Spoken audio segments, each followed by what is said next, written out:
Saudações, meus amigos. Bem-vindos a mais um episódio do podcast Papo de Médico. E hoje eu recebo a doutora Sandra Chagas, que é ginecologista e especialista em ginecologia regenerativa funcional e estética.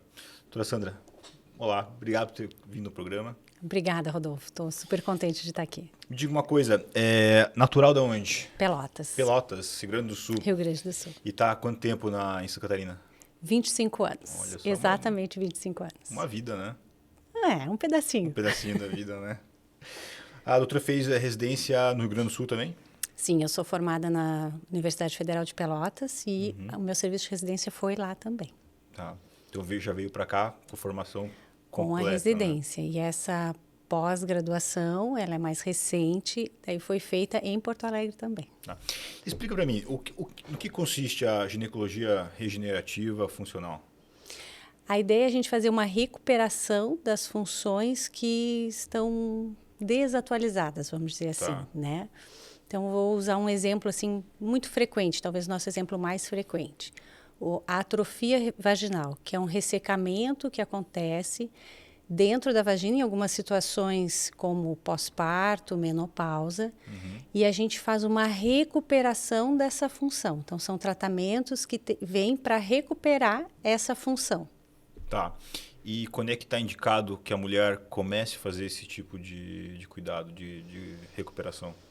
Existem várias frentes de distúrbios, de desconfortos, né? E cada uma delas vai ter o seu tempo, né? Mas assim, sempre que aquilo estiver incomodando. Então, hoje, a gente tem os tratamentos, que os casos de atrofia, por exemplo, são tratamentos, e a gente tem também um trabalho de prevenção, né? Então, a gente pode trabalhar, por exemplo, um fortalecimento de assoalho pélvico com determinado tratamento, quando a gente percebe que tem uma bexiga que está começando a descer e eu quero tentar fazer um trabalho de prevenção e evitar uma futura cirurgia.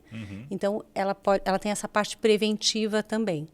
E as partes de tratamento sempre que o desconforto estiver acontecendo, né? Essa na parte de regeneração de função. Essa especialidade ela também faz a parte de estética, né? Daí, o que a mulher procura para mudar na estética vaginal? A nossa maior demanda são os lábios vaginais, né? Os lábios menores, que quando estão aumentados por questões estéticas, podem incomodar a mulher, mas também por uma questão funcional. Às vezes, ele faz um volume maior na roupa, né? Numa roupa de academia, ela vai fazer uma bicicleta, algum exercício assim, pode machucar. Traz desconforto durante o ato sexual também. Então, essa seria uma das partes de função e regeneração dessa cirurgia.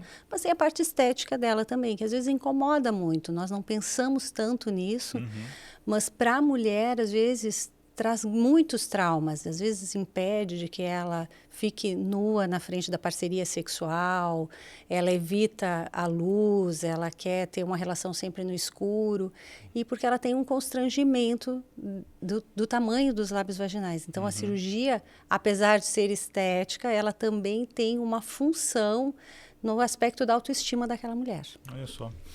E além dos lábios, mais alguma coisa?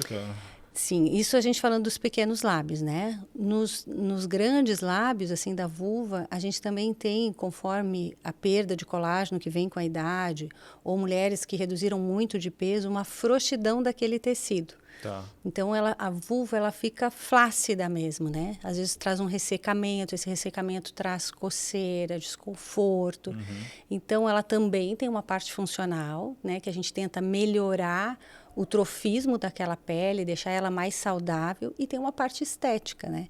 Que a gente tem várias formas de tratar. Hoje, o que mais as pessoas estão buscando, e que é um tratamento assim fácil de ser feito, sem grandes complicações, é o preenchimento com os bioestimuladores. Então, o bioestimulador, ele tem uma função estética, porque ele vai aumentar aquele volume, né? Vai dar um tônus para aquela pele, mas ele também vai trazer uma melhora da circulação, aquele tecido vai ficar mais hidratado, então ela não vai ter a coceira, aquela pele vai ficar com um aspecto mais saudável também. Como é que é essa aplicação desses bioestimuladores? os bioestimuladores, eles têm várias funções, né? Então, assim, tem pessoas que precisam dar volume mesmo, que tem uma flacidez de pele muito grande. Outras pessoas precisam só de hidratação, então é um outro produto. Mas todos eles são produtos injetáveis, são feitos em consultório, é um procedimento bastante simples, com uma anestesia local, né? Em questão de 30 minutos no máximo, a paciente já vai embora para casa sem nenhuma restrição, né? E com um resultado bem satisfatório. E quando a gente fala assim, em tratamentos cirúrgicos, daí, o que tem de disponível? A gente tem hoje uma mudança de tecnologia nas cirurgias. Então, né, a cirurgia de bexiga caída, que a gente popularmente ouve falar, que é a cistocele, ou a correção da parte posterior do períneo, né, a retocele. Hoje a gente tem o laser como um recurso, né? Então chegaram as cirurgias a laser para isso também. O que isso mudou? A gente tem uma perda sanguínea menor durante a cirurgia. O laser também pode ser usado para cirurgias de lábios vaginais. Tá. Né? A paciente incha menos, então ela tem uma recuperação mais confortável. Né? Então, essas cirurgias também fazem parte desse rol. Tá. Essas pacientes que procuram essa parte regenerativa, elas vêm acompanhadas do parceiro ou parceira ou elas costumam vir sozinhas? Elas vêm sozinhas, mas muitas delas motivadas pelas parcerias, né? Então, assim, acho que o advento das mídias sociais, da internet, ele modificou um pouco isso, né? Porque as mulheres antes, elas não tinham esse contato uma com a parte íntima da outra, né? Então, assim, elas não sabiam se aquilo estava bom, se não estava, se era feio, se era bonito. Cada uma tinha a sua e tudo bem. Agora, com esse acesso, existe uma comparação, né? Então, muitas vezes elas, sozinhas, vendo isso, vêm buscar uma opinião sobre o assunto, ou até já vêm sabendo o que querem fazer, né? Mas eu vejo que a parceria sexual é mais para incentivar, né? Não é uma coisa que cause desconforto para a parceria sexual, né? É muito mais uma coisa da mulher mesmo, de um desconforto com o próprio corpo, uma insatisfação com o corpo. Então, elas procuram mais por isso. Tá. Vou fazer um comparativo, né? Tem aquela... Quando a gente conversa com um cirurgião plástico, ele fala que o paciente vem com a foto da Virgínia, mostrando o abdômen. Eu quero ficar assim, né?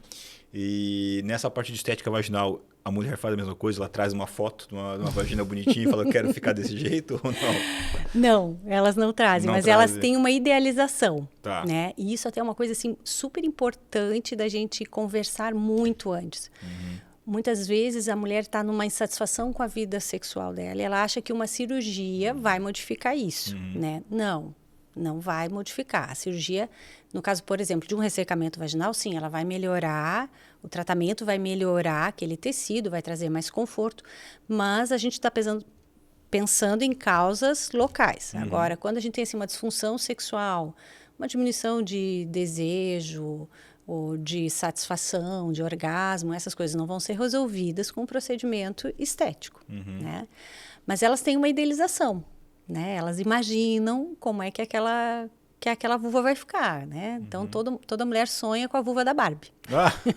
Mas como é que é a vulva da Barbie? Não tem lábios vaginais, né? É aquilo lisinho, rosadinho. Entendi. Então, assim, a primeira coisa que a gente precisa desconstruir isso. Não, né? Somos seres humanos, a nossa natureza é diferente e nós todas somos diferentes, né? Tem uma obra de arte que foi feita que circula muito no Instagram. Eu não estou lembrando do nome agora do artista, mas ele fez um quadro enorme com vários modelos de vulvas, assim. Até para trazer isso para a mulher, assim, olha, nós somos todas diferentes, né? E não existe um padrão de beleza vulvar, né? Não existe um padrão, um tamanho certo, tantos centímetros. Não, né? É muito individualizado. E nós, até como médicos, não temos nem o direito de sugerir isso, dizer, olha, está grande, está pequeno. Não. Né? Aquilo só vai ser necessário que o tratamento se traz um desconforto pessoal. Né? Então, é diferente, por exemplo, assim... Às vezes a gente vê, né, uma orelhinha com um abano, né? Tu tem uma ideia, assim, de correção. Lábios vaginais, não. é se incomoda ou não incomoda. Então, assim, o que para algumas pessoas pode ser grande, para as outras é normal e vice-versa. Então, assim, o real disso, o produtivo disso, assim, ó, está incomodando a mulher, aquilo ali para ela é um desconforto, então sim. Aí a gente vai buscar uma alternativa. E o que faz crescer os lábios vaginais mais do que o normal? Não, é uma característica individual, né? Em lábios vaginais é uma característica individual. Claro que com a idade ocorre uma flacidez, ele fica um pouco mais pendente, e aí como os grandes lábios também vão perder colágeno e vão atrofiar, às vezes ele parece maior com a idade, né? Tá. Diferente do clitóris, que é uma outra questão que também tem abordagem funcional e estética, que a gente tem a indução do aumento de clitóris pelo uso de alguns esteroides. É por isso que eu perguntei. A minha dúvida era essa. Os esteroides vão causar do clitóris, né? Então, também existe uma cirurgia para redução de clitóris, é uma cirurgia um pouquinho mais elaborada, né? Um pouquinho mais de risco, mas também é viável. Uma vez que você diminui o tamanho dos lábios, ele pode voltar a crescer ou... Não. Fica... Não, no máximo tu vai ter assim, uma pequena frouxidãozinha assim, com a idade, assim, mas nada que vai atrapalhar a idealização estética daquela mulher, assim, não vai aumentar de novo. Corrigiu, tá bom. Fica daquele jeito. E assim, ó, as mulheres às vezes elas vêm para mudar a cor da... Bem lembrado. Isso é uma coisa que traz bastante esse desconforto, porque assim, essa questão de alteração hormonal, a roupa, né, a fricção com a roupa, e uma questão também de característica de pele, algumas mulheres vão ter um escurecimento da região genital, né? E nós temos algumas alternativas de tratamento para clareamento.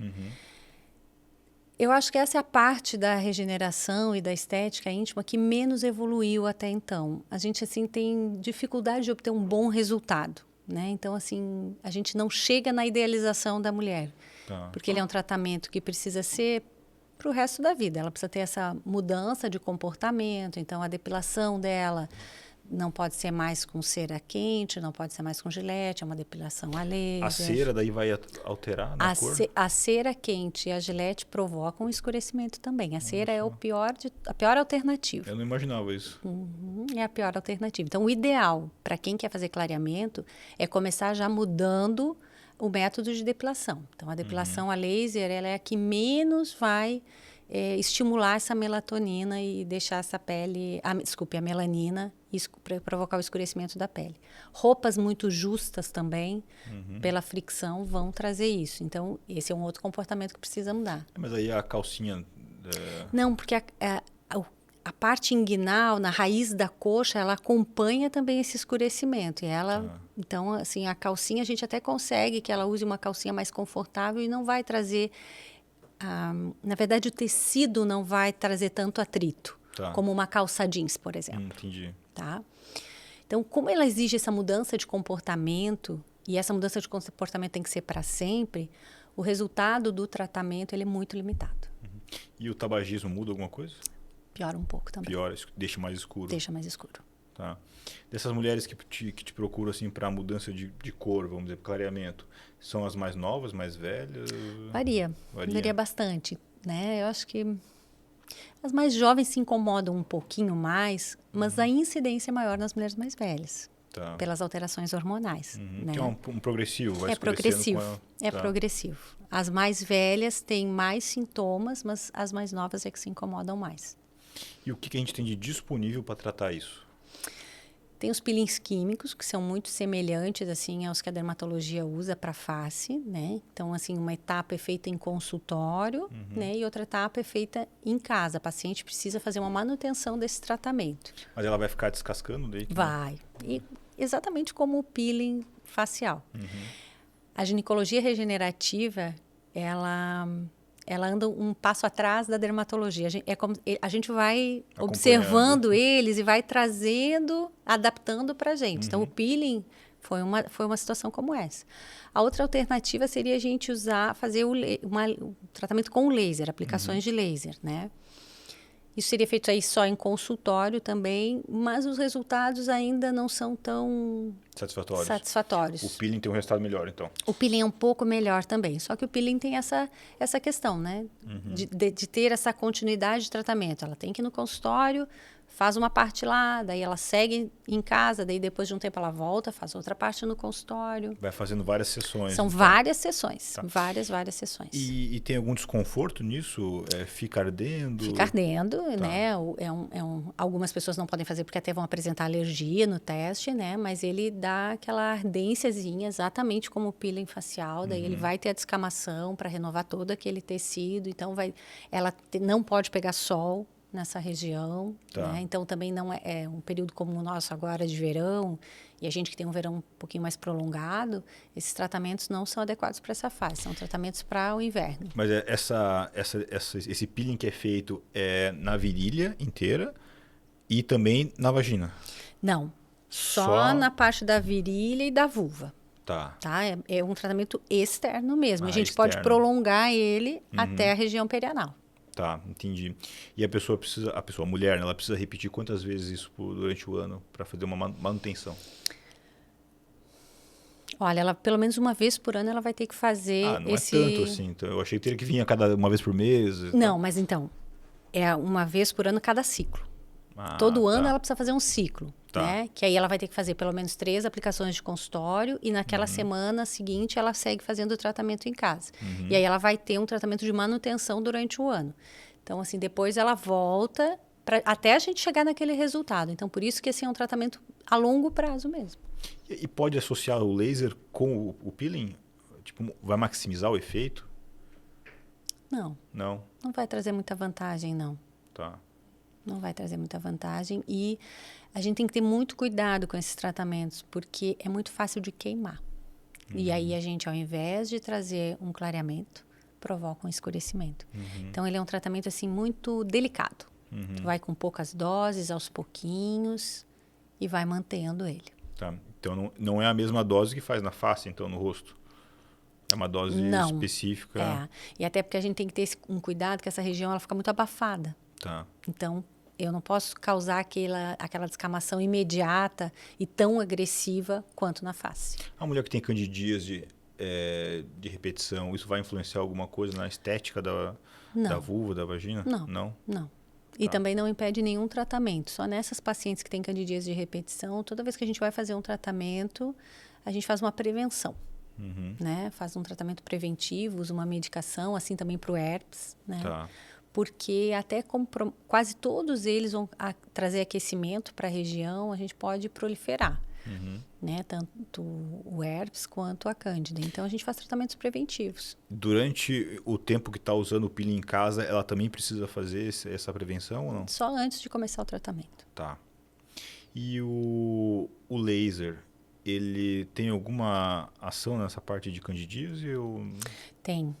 A gente tem uns estudos novos, né, mostrando que a gente, usando o laser para melhorar o trofismo da vagina, porque o que ele faz, né? Todas essas energias que tu vai usando no canal vaginal, elas vão provocar uma melhora da circulação, né? Então, tu vai ter todas as células de defesa também ali atuando mais. Tu vai ter uma mucosa mais hidratada, ela vai produzir mais lactobacilos. Tá. Então, a gente consegue reduzir essas candidíases de repetição. Entendi. E o laser, que mais de vantagens que a gente tem para a melhoria daquela região ali? A mulher vai ter um tônus maior, vai ter uma... A gente tem assim, várias energias que podem ser usadas no canal vaginal. Tem o laser, tem a radiofrequência. A radiofrequência a gente tem 2, a ablativa e a não ablativa. A gente tem agora também o ultrassom microfocado. O que varia é a energia que cada um entrega. Um vai entregar luz, outro calor, outro onda. E eles têm... todos eles vão nos dar o mesmo resultado. A diferença entre eles é o tempo de tratamento, tanto o tempo da aplicação quanto o número de repetições que nós vamos fazer. Mas todos eles vão trazer uma melhora de qualidade daquele tecido da vagina. Então, eu tenho uma vagina que vai ficar mais hidratada, vai mais elástica. essa estimulação de produção de lactobacilos vai acontecer também por conta dessa melhora da vascularização. Então, o sistema imunológico também vai melhorar localmente. Então, assim, tu tens uma melhora de qualidade do tecido. E tu podes também trazer, algumas dessas energias vão atingir a camada muscular que está logo abaixo daquela mucosa. Tá. Então, tu podes programar o tratamento também para trazer uma melhora da frouxidão daquele tecido, tá? Claro que tudo isso tem um grau de indicação, né, Rodolfo? Assim, quando tu tens uma situação muito avançada já, o tratamento não vai trazer uma melhora a ponto de satisfazer o nosso objetivo. Então, tem casos que a cirurgia ela vai nos trazer um resultado bem superior. Mas se a gente pegar numa fase inicial, a gente consegue um bom resultado. Ah. E as DST, elas interferem em alguma coisa na estética da vagina? Ela, assim, ó, vamos pensar, por exemplo, em alguma coisa que te traga uma ferida, né? Por exemplo, o HPV, né? O HPV, quando a gente tem aquelas formações das verrugas, o tratamento para tirar a verruga, ele pode deixar aquele tecido ali com uma coloração diferente, que pode ser que a paciente recupere autonomamente, mas pode ser que não. Tá. Né? Então, acho que mais o HPV, não estou lembrando agora de alguma outra que possa nos trazer, assim, esse Sequelas prejuízo. tardias, assim. Mas a do HPV, até o próprio tratamento mesmo, a gente vai ver, assim, que a vulva vai ficar diferente. A doutora tinha comentado ali os bioestimuladores, né? E aqueles preenchedores, que é usado também na estética facial? Qual é o papel ali? Né? É o mesmo. Ah, é o mesmo? É o mesmo, tá? Os preenchedores são bioestimuladores, né? Como se a gente fosse fazer uma poupança de colágeno para a mulher. Né? Então, assim como na face, a gente vai usar também produtos diferentes, né? Então, assim, eu quero dar uma sustentação, eu quero dar volume, eu quero hidratar. Então, aí a gente vai variando, assim como na face. Mas aí tem que ter uma manutenção também, né? Tem que... Sim. Porque esse preenchedor, ele demora o quê? Uns 6 meses, um ano? Depende da saúde daquela mulher, né? Então, assim, se a gente pegar, por exemplo, a menopausa como um divisor, as mulheres antes da menopausa, elas conseguem manter por mais tempo. Eu posso, de repente, fazer um preenchimento que vai até 2 anos. Porque ela tem ainda uma produção de colágeno maior. Agora, após menopausa, o organismo está muito pobre de colágeno. Então, a gente dá um ano e pouquinho, né? Também depende muito do estilo de vida da mulher, né? As mulheres que têm uma alimentação adequada, um sono regular, que fazem suplementação, por esse todo da saúde dela já ser melhor, pode ser que ela consiga até um resultado mais prolongado. E qual que é o papel do exercício físico nessa parte estética e também funcional da vagina? Eu acho que hoje a gente ainda não tem o resultado que a gente pode obter com exercício físico. O meu sonho é que na escola infantil já haja uma aula de fortalecimento do assoalho pélvico, porque eu acho que esse vai ser o dia que a gente realmente vai fazer a diferença, porque aí aquela mulher que desejar gestar, ou se ela ganhar peso, o assoalho pélvico dela vai manter tudo firmezinho ali. Mas, na verdade, hoje a gente não tem isso, né? Então, mesmo as mulheres que vão para a academia, que fazem exercício, e esse exercício pode ser pilates, pode ser yoga, dificilmente elas têm uma consciência do corpo nessa área. Então, quando a gente orienta até, olha, cuida, faz uma contração, o que a gente vê é que a mulher faz da região glútea. Mas do períneo mesmo, não. Então, ali quando eu perguntei do exercício, eu estava direcionando assim, um pouco mais para da musculação, né, do crossfit, que a gente ouve relatos de que isso enfraquece um pouquinho o assoalho. Pode enfraquecer, porque ela vai geralmente fazer muito peso, né? E se ela não cuidar a respiração, ela pode, vamos imaginar assim, ela foi levantar um peso e ela trancou a respiração, ela não soltou. Aí ela faz uma pressão que vai afrouxando o períneo dela. E isso é a coisa mais comum da gente olhar na academia, né? Tu vê assim, vai pegar o peso, segura a respiração. As mulheres precisam soltar, porque senão elas fazem esse afrouxamento maior ainda do períneo. Então, sim, pode piorar um pouquinho a situação. Com a musculação? Qualquer exercício que ela faça que tenha muito impacto ou peso. Tu já teve pacientes assim que eram extremamente atléticos, jovens, com essa disfunção do assoalho relacionado ao exercício? A gente não tem como comprovar ainda que isso Que tem uma seja relação. relacionado ao exercício, mas assim, às vezes tu vê pessoas assim que têm uma estrutura muscular muito boa, que são pessoas bem trabalhadas mesmo, mas aqui às vezes não tiveram nenhuma gestação, que a gestação assim é um fator quase que crucial para afrouxar, né? Mesmo que seja um parto cesárea, o períneo ele já vai ter sofrido durante a gestação uma frouxidão, né? Mas a gente vê pacientes que são jovens, que ainda não gestaram e que têm um assoalho pélvico frouxo. Tá. A gestação, a gravidez, ela muda a estética da região íntima da mulher? Pode mudar, né? Pode mudar. Então, assim, por exemplo, se a mulher ganha... Tu tem muito tecido gorduroso naquela região também. Então, se ela aumentar muito de peso, a região da vulva também vai aumentar. A vascularização dessa região, ela também aumenta muito. Então, as mulheres, durante a gestação, é muito frequente a gente ter mulheres com varizes na região dos lábios vaginais, dentro da vagina. E isso depois nem sempre vai voltar como era antes. Boa parte das mulheres sim, tá? Mas tem algumas mulheres que aí sim vão ter algumas alterações pós-gestação. E essas varizes, como é que trata? Não tem muito tratamento, tá? Não tem muito tratamento, não. O que a gente pede, assim, é para elas não procurarem não ganhar muito peso, para isso não piorar, mas a gente não tem o mesmo recurso medicamentoso que a gente tem fora da gestação. Não é o mesmo tratamento de varizes que dos membros inferiores, então? Até tu consegue usar alguns medicamentos, mas a ação é bem limitada, porque a questão maior a gente não consegue resolver, que é o aumento da pressão dentro do abdômen, que dificulta esse retorno venoso. Então, aquilo ali tu não tem muito como resolver. E chega num período que tu nem consegue colocá-la numa postura, né? Tu tem, por exemplo, varizes nas pernas. Põe as perninhas para cima, fica um tempão lá. Mesmo que eu faça isso com a gestante, a pressão dentro do abdômen dela não diminui. Então, ela não tem como fazer esse retorno na mesma qualidade. Sim. Então, assim, é bem limitante. Para algumas mulheres é bem difícil até, assim, a gente vê com frequência, assim, vulvas que aumentam muito de tamanho nessa época, que provocam dor, e o tratamento é sintomático. Só que depois que a criança nasce, que ela perde peso, diminui a pressão, a tendência é que aquilo vai reduzindo. E na grande maioria das vezes, a gente chega a um resultado, assim, muito semelhante ao que era antes da gestação.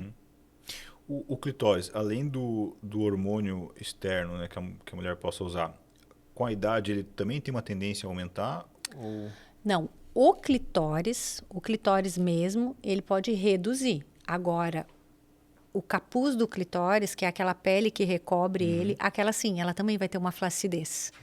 Então, nas mulheres, geralmente pós-menopausa, quando a gente vai fazer cirurgia de pequenos lábios, a gente já tira também um pedacinho do capuz do clitóris, porque ele tem essa tendência também a afrouxar. Agora, o órgão em si, ele pode atrofiar um pouquinho. Com a idade vai atrofiar. Pode mas isso acontecer. Depois da menopausa? Pós-menopausa, mas é uma coisa lenta, assim, não é uma coisa assim, de muitos anos, mas tu não vai ver uma mulher de 80 anos com um clitóris proeminente. Tu não, né, tem que procurar o clitóris quando tu vai examinar a mulher, porque ele vai atrofiando aos pouquinhos. Tá. Mas não perde sua função. Sim. Doutora, bom, esclareci algumas dúvidas, né, que eu tinha sobre a ginecologia regenerativa funcional e estética. Né? Eu queria encerrar com algumas perguntinhas pessoais, tá? Se a senhora não se importar. Não. Nada que precise de advogado, como falou um outro colega nosso um dia desse. Tá. Qual que é o melhor elogio que a doutora já recebeu na vida? Na vida profissional? Geral. Na vida toda tem uma palavra que é elogio todo dia, que é mãe. Ah, é? Ouvir essa palavra é tudo. Que bom, que legal. E qual que é o seu maior defeito? Sou muito chata. Por que chata? Sou chata, sou exigente. Consigo mesmo ou com os outros? Acabo sendo com os outros porque eu sou comigo, né? Assim, muito perfeccionista, né? Eu acho que na nossa profissão, isso até é uma característica muito comum entre nós, né? Eu acho que a gente tem um senso de responsabilidade tão grande com o outro que a gente está sempre procurando o melhor, né? E como a gente vive muito a profissão, né? É difícil, a gente não deixa, quando tira o jaleco, não tira a medicina da gente, né? Então, acho que a gente acaba trazendo para a vida pessoal essa exigência também de estar sempre querendo alguma coisa melhor. Eu sempre acho que poderia ter feito melhor, sabe? Desde o arroz com feijão até... Tudo. Tudo. Qual que é a característica de caráter que a doutora julga mais importante numa pessoa? Honestidade. Honestidade. Qual que era o seu sonho de infância? Ser secretária. Secretária. Essa eu nunca tinha ouvido. Eu brinco com as meninas que trabalham com a gente. Às vezes eu sento lá e digo assim, gente, esse aqui era o meu sonho de infância, era ser secretária. Sei lá, acho que eu achava... Acho que eu ia nos consultórios, eu olhava aquela moça sentada, bem arrumada, maquiada, parecia sempre tão tranquila. Sem problemas. Sei, Ninguém ligava para ela de noite. Não. Tá certo. Doutora, muito obrigado por ter vindo. Obrigada. Tá? Espero recebê-la em um outro episódio também. Obrigada, parabéns, Rodolfo. A tua iniciativa é espetacular e que esse teu trabalho prospere muito. Que bom. Obrigado, então. Obrigada.